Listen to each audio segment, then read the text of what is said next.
there's a big gap in the understanding of the female athlete and the male athlete. So it's not a one size fits all. Yeah.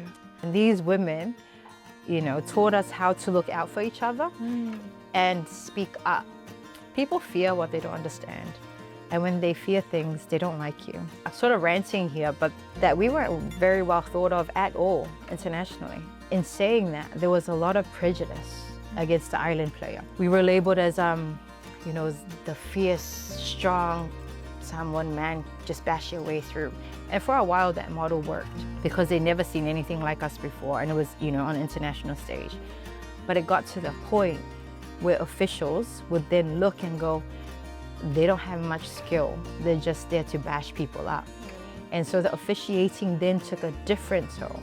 And when we would take our local players into our national teams, because the local player had not yet been supported and resourced to bring her or him up to the level of our overseas player, we were just deemed as not being good enough at all. Sports is more than sports. Yeah. Right? It's a tool to teach young girls about believing in themselves. It's a tool to allow girls to see the value of hard work, but also to believe in this idea that it's a mode for advocacy. Sport mirrors our culture exactly. It is parallel, and that's why I'm very passionate about it. Character speaks volumes, not just how you perform on the field, but how you're known off the field. There's a different sense of accomplishment when you've transitioned from being the athlete to being the one behind the athlete. I can only, if I can, I'll compare it to being a parent.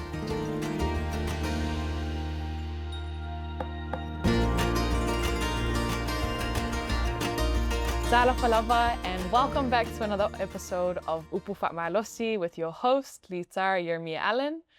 Ole tato malo asiasi ole neaso ole tamaitai Gabrielle Apelu, a highly experienced professional self-starter working in the areas of gender, sport, and education. Gabrielle is an exceptional leader, champion of women in sports, and a game changer.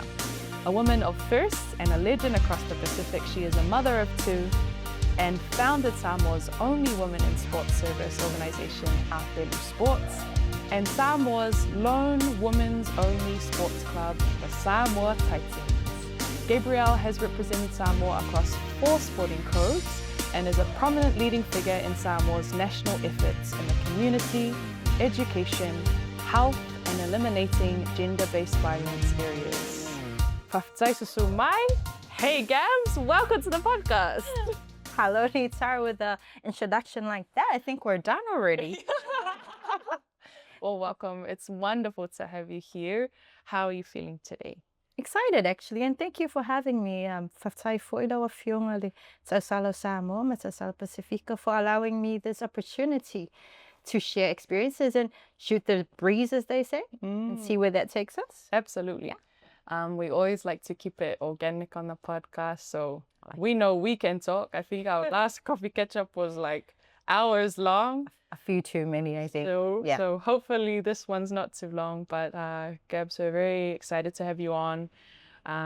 We know that you serve in many different capacities, but one of the areas that you're well known for is sports. So I thought we could open up today and tell us where your passion for sports started. Was it a particular memory, a moment, or was it a gradual build?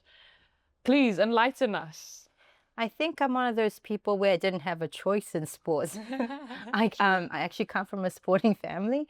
My grandfather is Te Apelu, a very prominent figure for rugby union.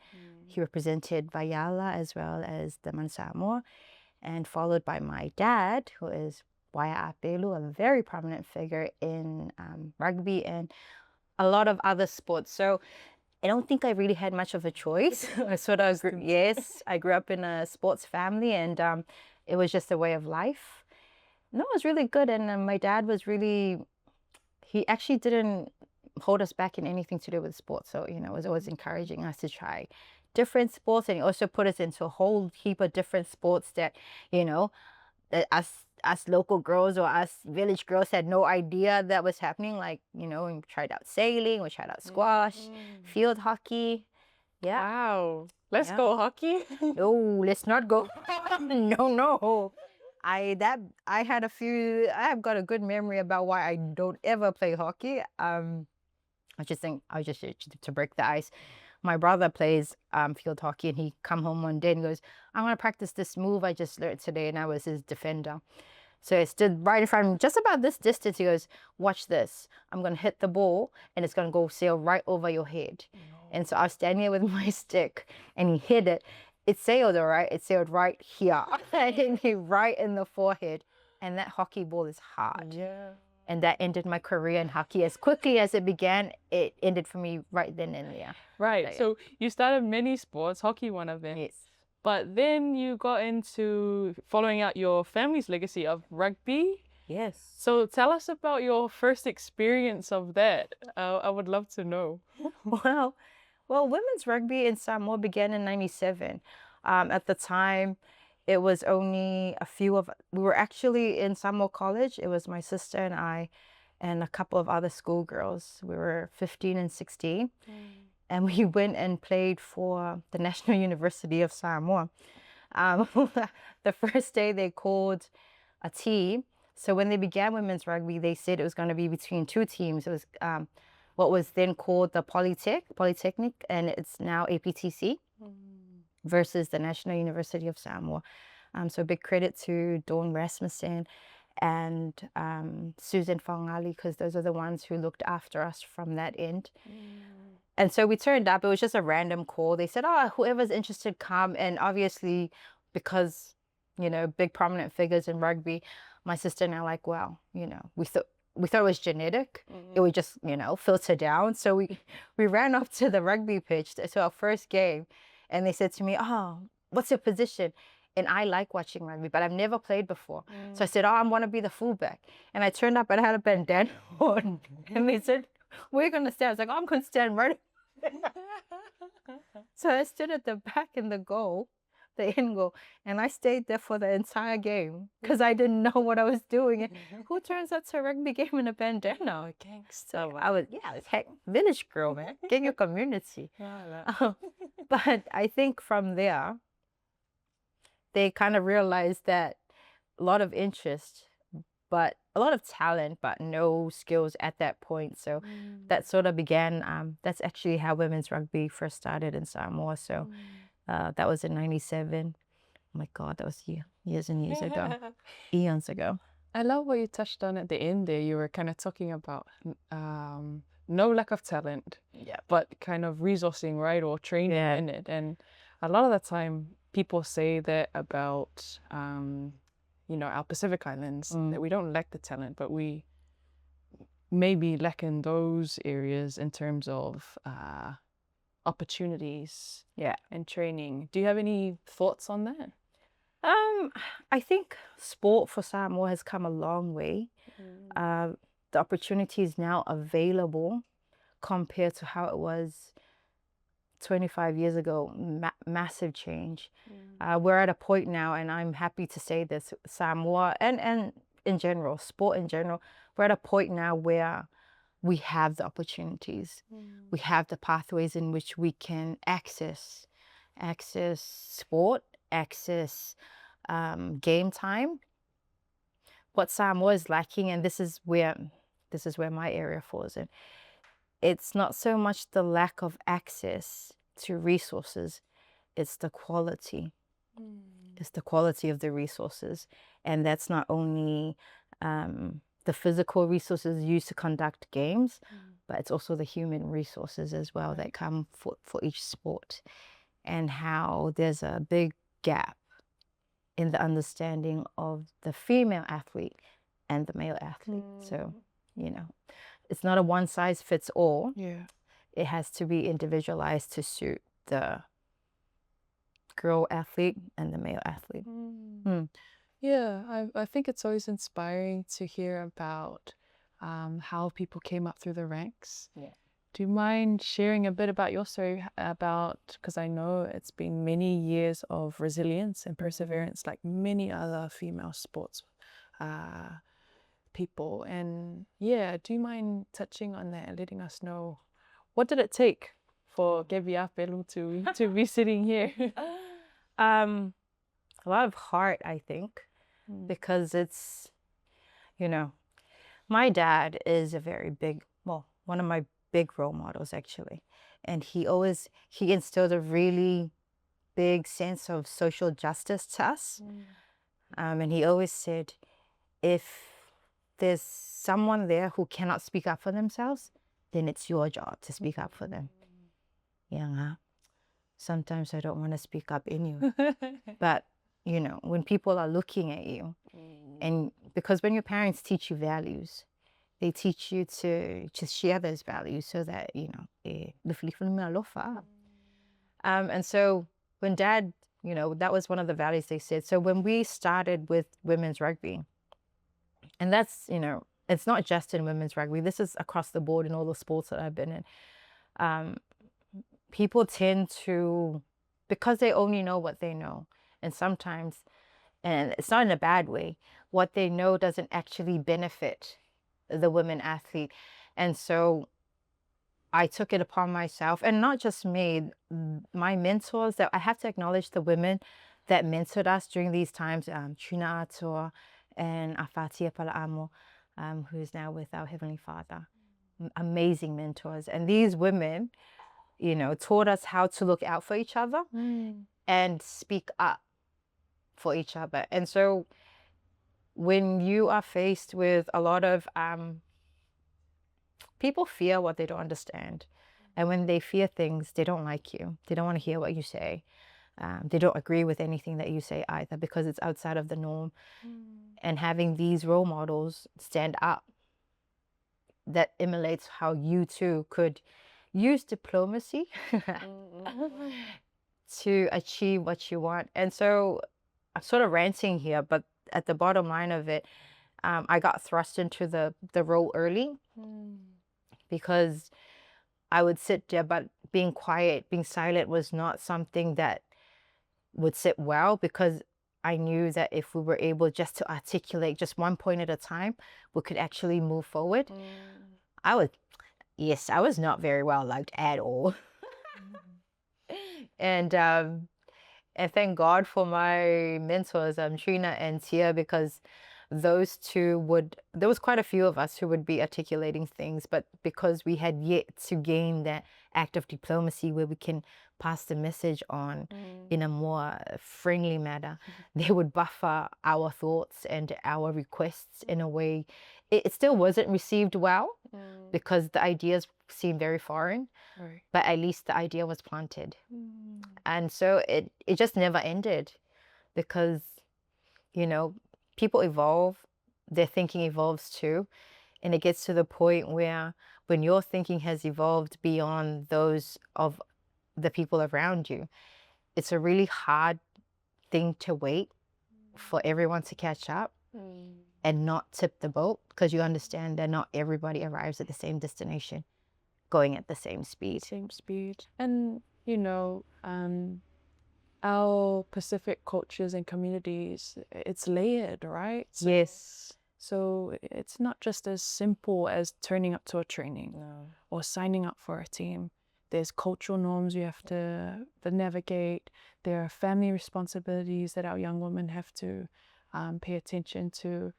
And so I guess my question from that is, in your work and other people that you've worked with, how have you guys been able to navigate those different layers into offering these opportunities to these girls? Because I know that's a really tricky question, but something always on my mind. The funny thing is, when I first started in sports, like serious sport, competitive elite sport, we had a lot of Balangi resources, like Balangi coaches, trainers, people in leadership. And so, back in the day, we all, there was that thing where if you were from overseas, you knew more than we did. So obviously we have to listen to you. Your thoughts are better than our thoughts. And so when I first started in elite sports, that was sort of the mentality I had. I was like, oh, yeah, that makes sense, because I've never heard of it before. I was like, yeah, that girl is right. And then when we entered into international competition, something else opened up for me. And I noticed that we weren't very well thought of at all internationally. In saying that, there was a lot of prejudice against the island player. And I can say this with complete confidence because I have been through it. When Samoans first come on board, right, and I'll use the Manu as an example. We were labeled as, you know, the fierce, strong Samoan man, just bash your way through. And for a while, that model worked because they'd never seen anything like us before. And it was, you know, on an international stage. But it got to the point where officials would then look and go, they don't have much skill. They're just there to bash people up. And so the officiating then took a different tone. And when we would take our local players into our national teams, because the local player had not yet been supported and resourced to bring her or him up to the level of our overseas player, we were just deemed as not being good enough at all. And so when the local player would come along, everyone would be like, they're not good at all. You know, what an absolute waste of time. But it's because they've been set up to fail. You don't turn up to trials 3 weeks. And you don't get to, 3 weeks and then we have trials for the national side. Your overseas counterpart has been training for at least 2 years for that. Yeah. So I then noticed as the more of us local players that were in the national squads, the big divide. And just the thought and the way they thought of us was like, oh, you know, my mate, they're not very good. Yeah, and that sort of really where, because I'm competitive. And I'm like, wow, this village girl's gonna show you that we can be upskilled just to your level. And that sort of, and that's where it really began. I'm like, well, we're gonna show you what players from Samoa are gonna look like, how we're gonna play. We're gonna get up to your level and then we're gonna perform just the same as you. But at the same time, because show what a Samoan girl. I play for the girls team. I don't know about the boys. But there was always that mentality that the local player would come and they don't get to play. They sit on the bench. And they're the ones who teach the other girls how to tie your ear and to do the song and dance and to the, you know, to do the cheers. And I was like, yeah, let's me. And so that was pretty much, I was like, well, what's missing? What's missing is the resourcing for these girls, the support system. But at the same time, we need to show everybody that we're not just there to be your bench warmer, to be your token local player. And the culture played a big part in that. And one of our biggest strengths is that we actually live here. And so we don't need, you know, that's where our overseas players, you know, they are missing out because they want to be connected here. And so they're very, very proud of who they are, but that's what they're missing. Whereas here we are, living it day to day, being connected to the core of who we are. And yet we're not allowed to shine on the biggest stage that we can because we haven't been supported that way. So culture is massive, and I'm very proud to be and we don't all look the same. That's another thing. Culture looks different to a lot of people, you know? Yeah, totally. How I think the Samoan girl would act and look is based around the values and what I think would best be displayed as the values that we should be displayed is also different to another person's values on how they think the Samoan culture should be around sports, right? Yeah, totally. Now I'm ranting because United to rant. No, it's beautiful because, you know, the thoughts that are coming to mind when you're talking about this is like when one local girl makes it, we all do. Yes. Right?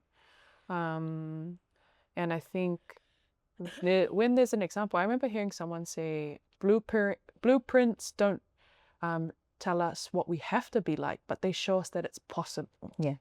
So when one local girl like yourself, like many of our other girls who are coming up the ranks right now, when they make it, it sends a message to girls in Samoa, to girls in Tonga, to girls in Papua. Hey, with the resources that I I have access to, with the coaches that I have access to. Through resilience, I can make it too. And I think it speaks to this idea that sports is more than sports. Yeah. Right? It's a tool to teach young girls about believing in themselves. It's a tool to allow girls to see the value of hard work, but also to believe in this idea that it's a mode for advocacy. Yeah. I know that your work with Apelu Sports is kind of founded upon this idea. Do you mind telling us a bit about, your views on advocacy in sports, but also what is Apelu Sports about? Yeah, cool. Oh, thank you for the question. A lot of people, and this is because I'm extremely passionate about sport. A lot of people think that sport is just you turn up, you play, and then it's done. Like, that's it. You play, like, just the playing part of it. But sport mirrors our culture exactly. It is parallel. And that's why I'm very passionate about it. It teaches you fa'aloalo. And that's one of the core values in sport, respect. Using the balai word, respect. Support, lang, because they're like, oh, you need your teammates, need support. We're a communal country. So that's being in a team. Like, I love team sports because I've never actually had to play an individual one because I'm not used to it. I'm Samoan. You can never be alone. There is no aloneness in the Samoan culture. So I've always gravitated towards team sports because of that aspect. They're the family outside of your family. And the thing with sport is, it's just like our culture. The friendships that you make on the field will last you a lifetime. I have friends who are over 60 because these are the girls I played with when I was young.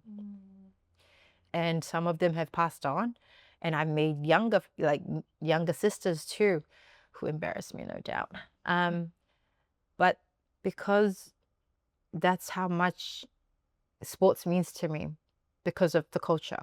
You can't remove one from the other. How you act in your family is how you act in your team. So there's no like your fake self here and then you come over here and be this other. No, it's one and the same. Now why was I ranting about this? How we got to Apelu Sports. Sports people are the most superstitious people in the world. You know that because you play sport, right? There's always that sense of, I need a certain, you have to go through a certain ritual, right? Wear your lucky socks. You have to wear this pair of shoes for every single game. Otherwise, you're not going to win. But that's where I see around how much people place their rituals in their faith, in the culture. Because it's all one and the same. It's just like waking up Sunday morning, kuilo ofu. You go because that's your ritual and you're going to do well after that. And that's the same thing you do in sport. It's your ritual as well. You put this on because that's how you're going to gear up and go. And so for the advocacy part of it, I've always been very passionate about gender equality, gender equity, anything to do with gender, just around because I knew that we had to be more. Our culture tells us that we are more than this. And when you don't see it in the area that you've chosen, like sport, I'm like, well, that's not what my culture tells me. So why is my being in this area different to how I am in my culture, right? And so I've always been very passionate in that area. I wanted to push the girls, advocate for be the voice, because my father told me to. And so when I was working for NRL, because I was working for NRL before I started Apelu Sports, and that was great. The resourcing around NRL, I focused on education and gender, but I wanted to specifically focus on girls for a bit, just to see where that would get, because the resourcing was also around not just our girls, but also our boys. But for this time, I wanted just to focus on the girls. Yeah, if I wanted to be rich, I would stay with NRL. But sometimes the calling is not riches, it's not material. Yes, you know what they say, chicken soup for the soul. And so that's how Apelu Sports started. I wanted to see what I could do in that space. And it wasn't a traditional sporting space, but I had made a lot of connections around other amazing women role models, the women champions who were doing a lot of things outside of the sports sphere.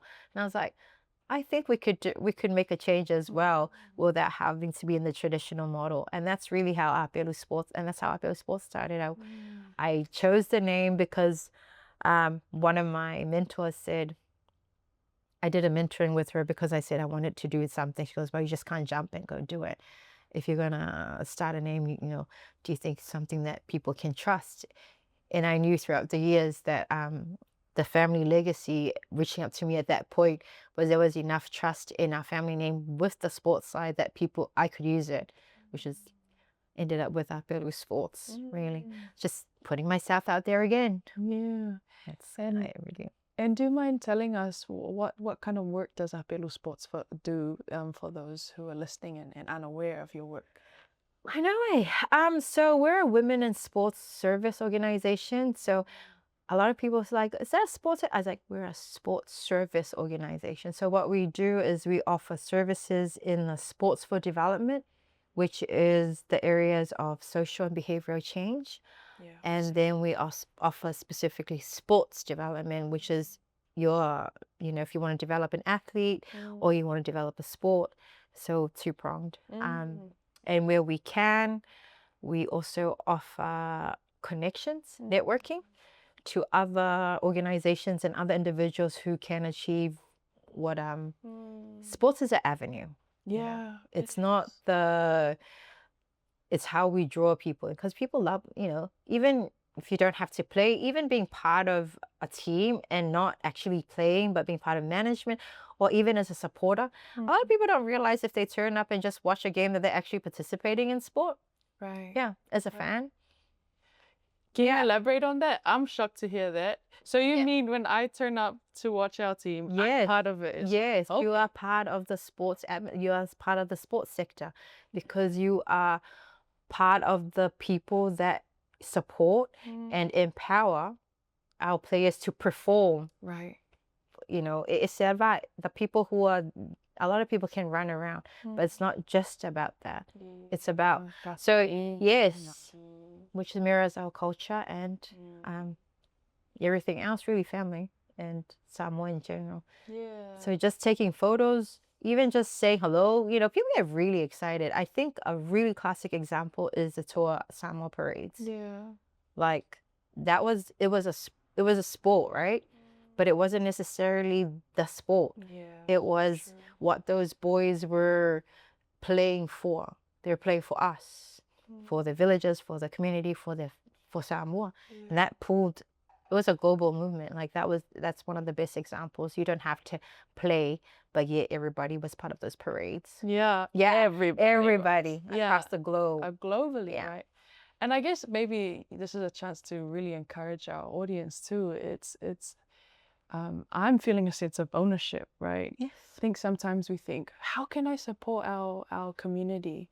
But simply turning up to a game, right? Yeah. To support. And I think for our teams that are needing that support, this is our challenge. Yeah. Our challenge to get out there, to see our teams play, to buy that ticket, right? To post that video, and tag the team to uplift them.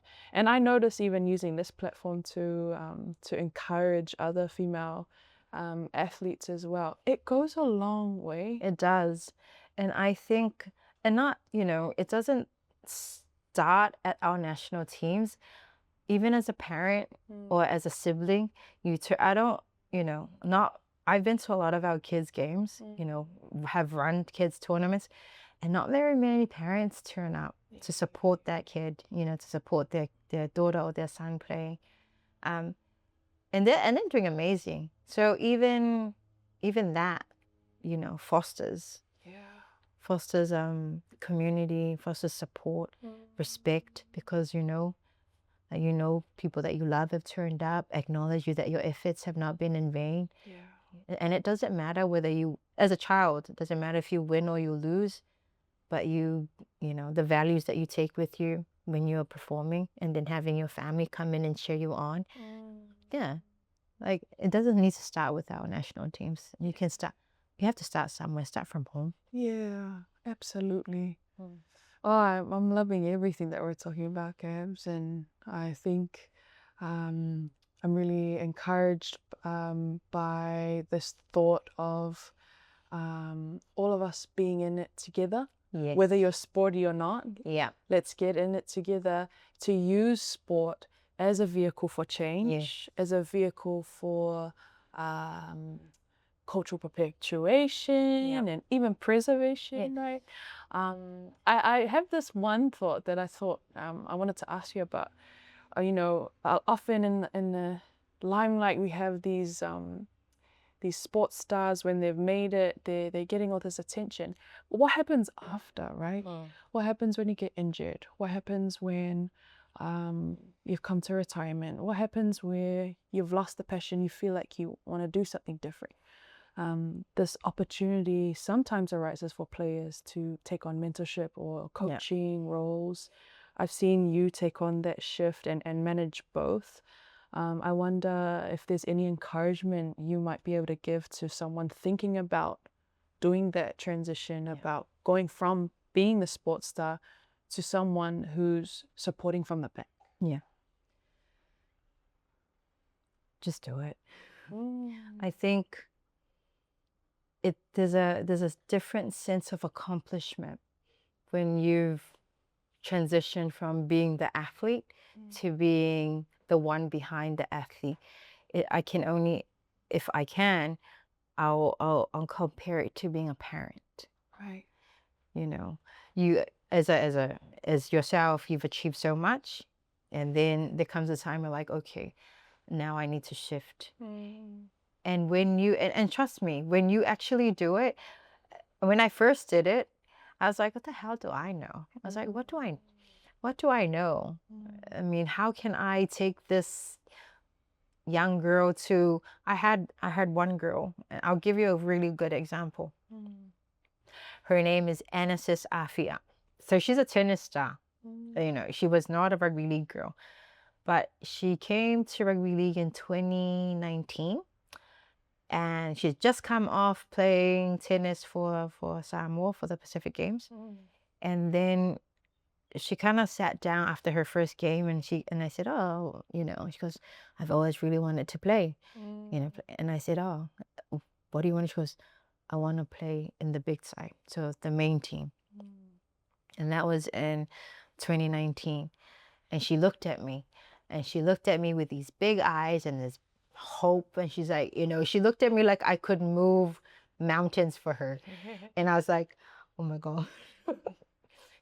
And I didn't want to do it because I didn't know how at the time. And then I could hear myself just go, all right, then we're gonna get you there. And so I know I pledged before I thought, but it was just like something just said, just do it, just see where you can take her. That was in 2019.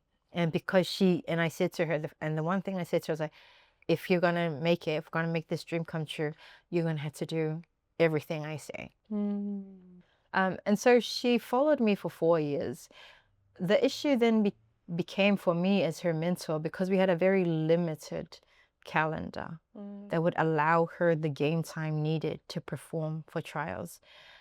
I had to get really creative. I had to find other avenues that would allow her to maintain her fitness levels, her strength levels, but also maintain game time. And that was a bit crazy. So we were in netball, basketball, paddling, took her to jiu-jitsu, wrestling. I mean, we had to fill in all these months in between the season for league. And she did it. She did it throughout for 4 years. And then when the opportunity came, it really did come out of the blue. But to her credit, because she had been performing on the field, she was just outstanding. She was just on a sort of different level at that point. And when the opportunity came, it was only for one. Yeah, wow. at that one spot. And the sense of achievement I felt when she was selected, it was not the same as when if I were the one selected as an athlete, but it was amazing too. As a mentor, like, you know, all achievements are different, but how you feel about it is that doesn't take anything away from achievement. Like even if it's not you, but I think for me, my biggest takeaway was her family. Just seeing the absolute joy when she got it, like how they reacted to when she was selected. Yeah, that was it. Worth it. Completely worth it. Done and dusted. Yeah, it was so good. And then that then presented us with a different challenge, because now she is the only local girl in the team. And so I had to sit her down, and because I knew the ways of the world. So, you know, I'm Yoda now.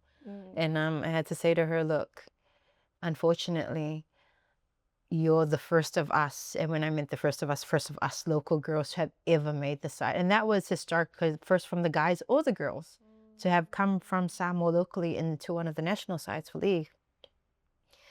And I said, you're going to have to represent all of us. Yeah. And you going there is not about whether you get to play or not, because you're being judged before you even get there. Because all they know is just another local girl coming.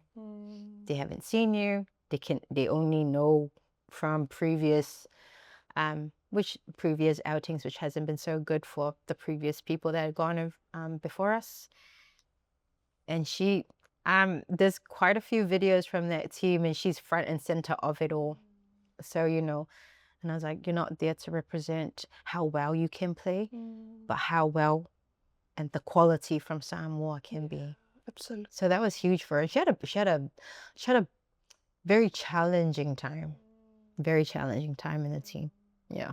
But she persevered through that, so that was pretty cool. Absolutely. And it speaks about character too. Yeah. Right? Like your character speaks volumes, not just how you perform on the field, but how you're known off the field. And I think I know that this story is going to encourage a lot of people, not just girls, but other guys. But also speaks to the power of sport. So I guess my last question to you, Gabs. Let it be the last. Let it be the last. The last question for you today, Gabs, before we wrap up, is what is sports to you? What does it mean to you? Yeah. I think I can only answer that as it's a way of life. Sports has given me so much. And because of my experiences in it, I really encourage people to put their children into sports. It teaches resilience, the challenges that, you know, that you come across, whether there's a support system, how you can open yourself up to different types of leaderships, different type of people. It really molds you into the person that you're meant to be. And I like to say, you know, I like to tell people that you can never be that one mold forever, because sports is always evolving. And so you have to evolve with it as well. You cannot be stagnant, and that's why I love it. Because if you stay still, the world will pass you by. So it teaches you different experiences. And, you know, they always say that, you know, a lot of the girls, a lot of our athletes, I said, how are you going to achieve that? They're like, I'm going to pray. And what? I'm going to pray really hard. I was like, you know, they also say that God helps those who help themselves. So when you pray, you also put in the work so that your prayers come true. You just can't sit around and then hope for the miracle. You know, it's to teach you to put in the hard work so that those dreams and those prayers go answered, you know, they get answered. You're not just sitting around and doing nothing. Yeah, that's powerful, Gabs. And I thank you for that. I needed that for myself. And you know, I'm not talented in the sports way, but I have a lot of family that are. And so it's humbling for me to learn on the other side of it. How can I support my younger sisters in their dreams of making it? How can I be a great older sister to them to help them realize that dream? So thank you for sharing that today. I'm just thinking about people watching this. They might be overseas. They want to come and support locally. They want to give back. How can they do that? Well, if you want to contact me, we're on Facebook or Instagram, Apelu Sports. You'll find us on both. Our contact details are there. If it's a particular sport, we can also help put you in contact with a particular sport.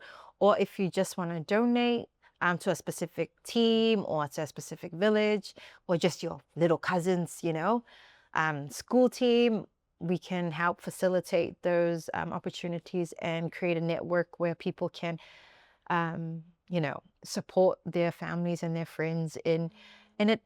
Yeah, it doesn't have to be sports equipment, because a lot of people are like, oh, that's so expensive.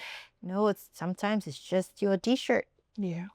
Or just a card. Yeah, which goes a long way. Which goes a long way. Yeah, or mano whaftai Thank te you for le lava having me. Gabs, and it's been a wonderful time chatting to you today. I think it's a great reminder for all those who are working in the sports space to keep going. Yes. To not give up, and I know that it's encouraged them today. We want to wish you all the very best, and God's hand of blessing over Apelu Sports. Pray that He may continue to provide, but not only for Apelu Sports, but for all sports agencies, for all young women wanting to take up this as a calling. And thank you so much for your ongoing work. Thank you for having me today, Miss Samoa and Miss Pacific. You're welcome. We'll see you again next week for another episode.